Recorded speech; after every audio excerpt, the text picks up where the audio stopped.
இன்னும் ஒரு திரைப்பட, நான் ஏற்கனவே பேட்டியில் சொன்னது போல் அவருக்கு இன்னும் திரைப்படத்தை விட்டு வெளில வரல. ஓடு ஓடு ஓடுன்னு அதுக்கு வேற சைகை காட்டுறார். அதுக்கு எங்களுடைய முன்னாள் அமைச்சர் செந்தில் பாலாஜி மிக அழகாக பதில் சொல்லியிருக்கிறார். ஓடு ஓடு ஓடு என்ன, கரூர் சம்பவம் நடந்த அன்னைக்கு சம்பவம் முடிந்த பிறகு கரூரிலிருந்து சென்னைக்கு ஓடி வந்தது யார் என்று நாட்டுக்கே தெரியும். அந்த ஓடு ஓடு ஓடுக்கு அவர் தான் உதாரணம்னு சொல்லியிருக்கிறார். மிக அழகான பதில். அதே போல் கரூரில் நினைவு சின்னம் அமைப்புன்னு சொல்லியிருக்காரு. ஏற்கனவே மக்கள் மனதில் அந்த நினைவு சின்னம் இருக்குது. திருச்சி விமான நிலையத்தில் உங்களை போன்ற பத்திரிகையாளர்கள், ஊடகத்தை சேர்ந்தவர்கள் சார் சார் சார்னு கூப்பிடும்போது அந்த ஒரு வேக நடை போட்டார். இன்றைக்கு சொன்ன அந்த ஓடு ஓடு ஓடு, அந்த முதுகு கரூர் மக்களுக்கும் தமிழ்நாட்டு மக்களுக்கும் நினைவு சின்னமாக அவர்கள் மனதில் இருக்குது.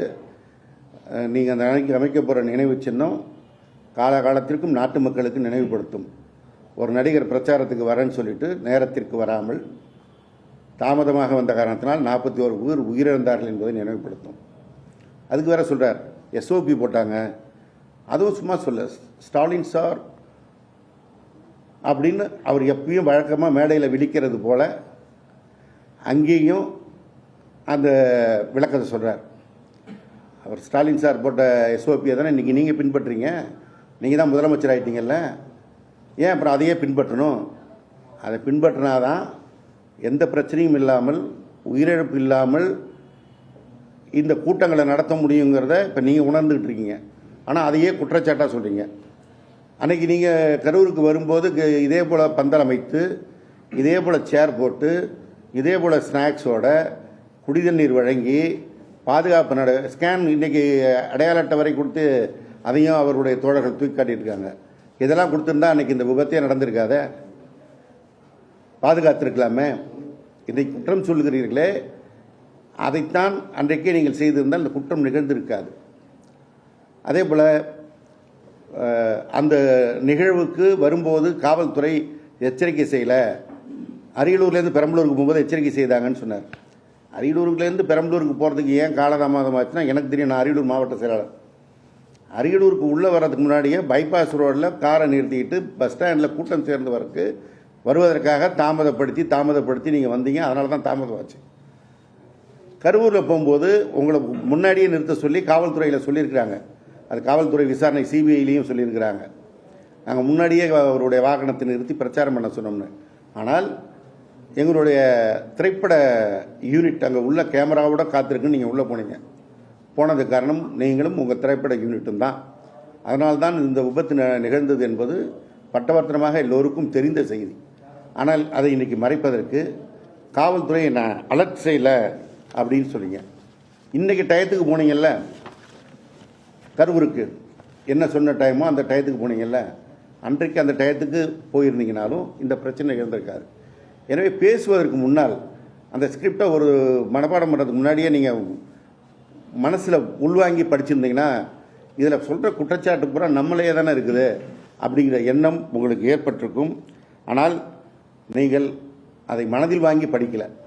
கரூருக்கு நீங்கள் போகிறதுக்கு முன்னாடி உங்கள் தலைமை கழகத்திலேருந்து அறிவிப்பு கொடுத்தாங்க, 12 மணிக்கு வந்துடுவார், 27/9/2025 அன்றைக்கு 12 மணிக்கு வந்துடுவார்னு. அவர் அங்கே உங்கள் தலைமை கழகம் அறிவிப்பு கொடுத்ததோடு இல்லை, உங்கள் பொதுச்செயலாளர் புசி ஆனந்த் அவர்கள் பத்திரிகையாளர் சந்திப்பில் அதை பேட்டி கொடுத்தது வீடியோவாகவும் இன்றைக்கும் யூடியூப்பில் இருக்குது. பல முன்னணி தொலைக்காட்சி நிறுவனங்கள் வெளியிட்ட அந்த பேட்டி இருக்குது.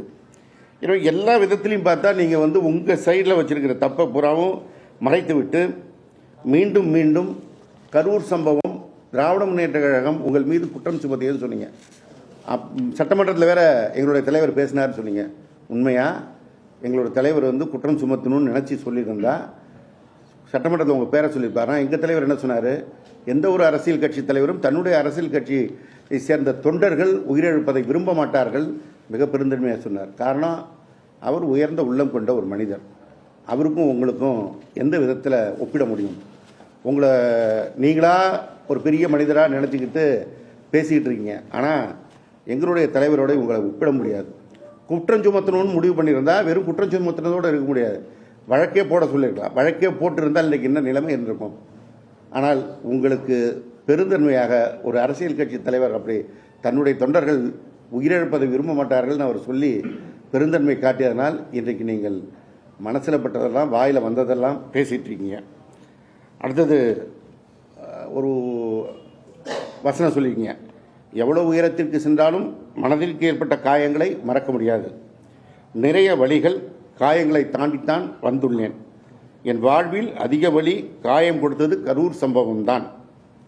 மக்களை சந்திக்கவும் மக்களிடம் பேசவுமே கரூருக்கு வந்தேன் அப்படின்னு சொன்னவர் வந்தது எத்தனை நாள் கழிச்சு?